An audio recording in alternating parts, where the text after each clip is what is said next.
watchers. Hello, viewers. Hello, Gravitrons. I'm more gravity. Let's play chess. I won this game just about a minute or two ago. I had the black pieces. Let's see what happened. E pawn opening. Here we are in the Scotch. I captured as you should, and then bishop c5 is a fine fourth move for black. After captures on c6, I played queen f6 with the double attack to recoup my lost material without doubling pawns on the c file, but also to threaten checkmate on f2. My opponent's solution was a good one, a book solution. Queen f3, and then black could play queen takes f3 and double white's pawns, but also have to double his own pawns on the c file by way of probably b takes c6, because the strength of the play has come down a bit, or possibly with d takes c6. The idea there is with b takes c6, it'll take an extra turn to make this bishop relevant along the c8 to h3 diagonal. There's sort of a nuance about that. So after the queen trade, we would capture with either the b pawn or the d pawn, and they're probably both about equal. The b pawn being slower to develop, and the d pawn to be quicker to develop, which is at less of a priority once the queens are off the board. So maybe with the b pawn. Then anyway, I captured on c6.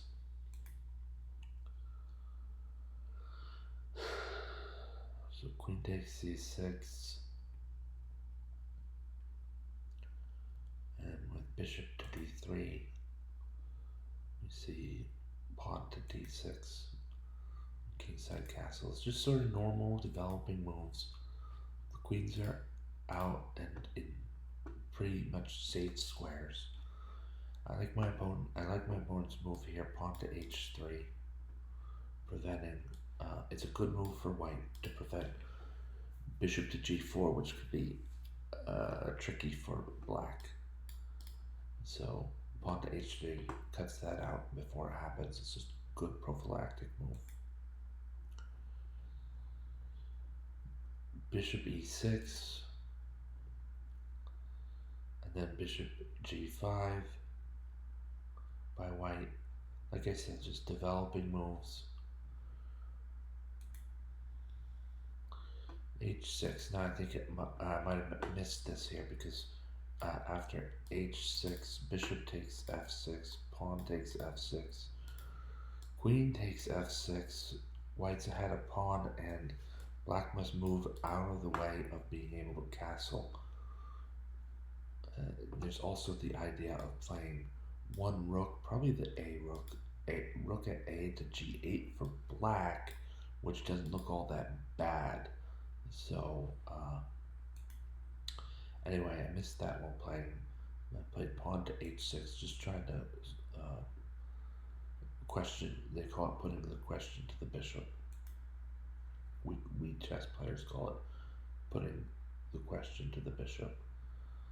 Queenside castles is active in getting the rook to the center. It's also safe enough for the king to be there. So I think it's a fine move here from black.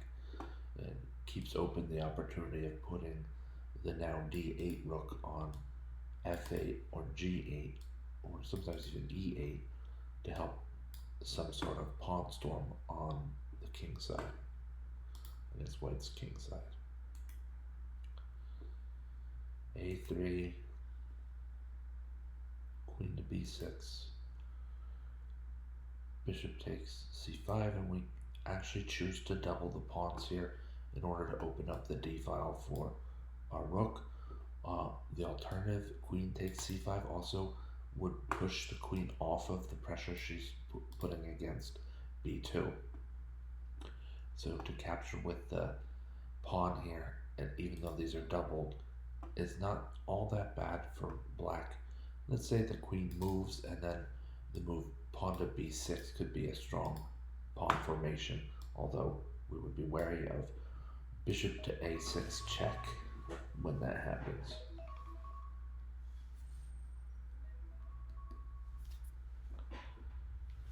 Bishop to a6 check.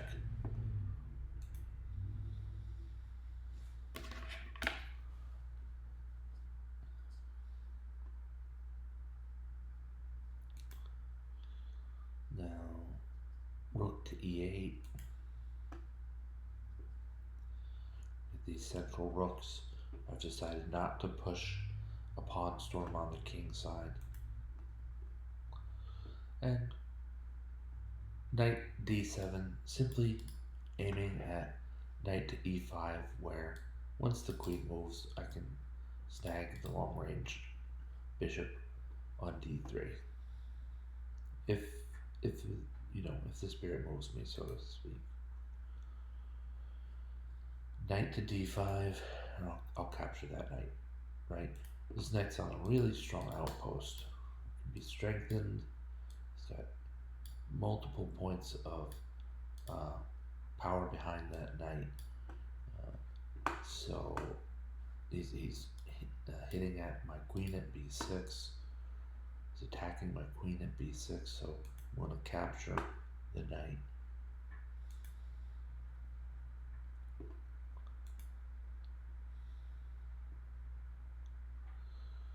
And now, like I said, knight d7, one of the main points of it was to put into disarray White's queen and bishop.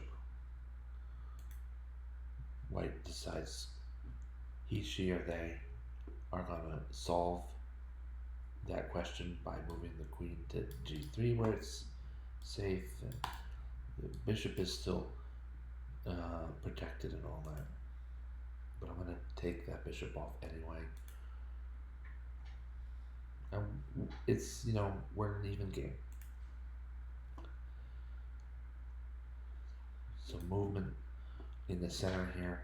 Black is trying to build up enough pressure against the queen at d3 or along the d file, really. And we might actually have something close to it here with pawn, rook, pawn, rook, queen, rook. A lot of pressure on d5. I'm going to go to the analysis window here to see why. Just to me, this looks like black plays at almost any move black can play. Pawn takes d5, and white does not have quite enough coverage to trade material there evenly. So let's see why that might not be the case. We have the queen moves. Yeah, so c takes d5 is strong here.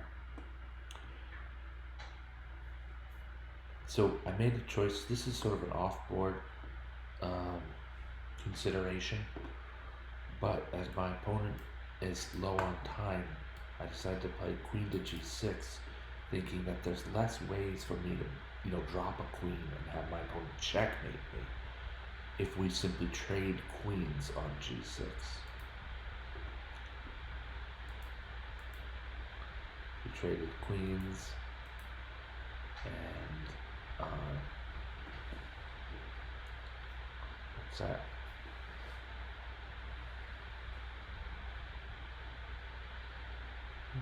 Black has a slightly better position. I win a pawn on d6, forced this trade of at least one set of rooks. My opponent played this really well under time pressure. I was able to just barely squeak in both a win on time and a board win after rook e4. The king goes to d3, and I think, well, rook d3 check, and that's checkmate, except this rook is pinned to his king. That rook cannot move. So now I'll finish this game.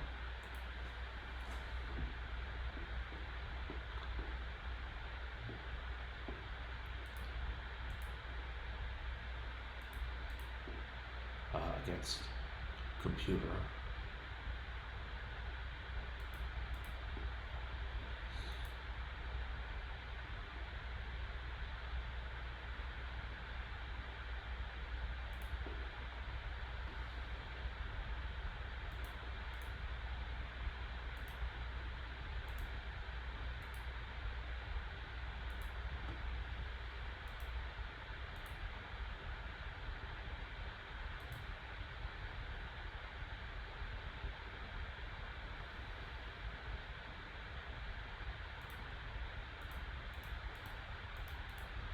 And black is just much faster.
Okay, then one way for black to finish the game.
Okay.